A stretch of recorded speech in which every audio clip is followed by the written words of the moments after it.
أعوذ بالله من الشيطان الرجيم. بسم الله الرحمن الرحيم.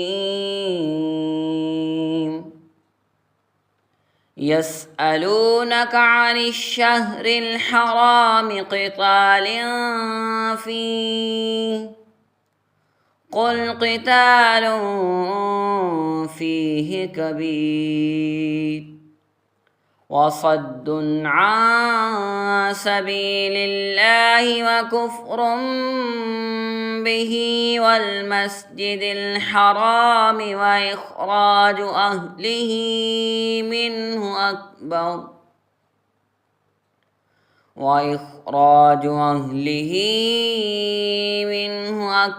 عند الله والفتنة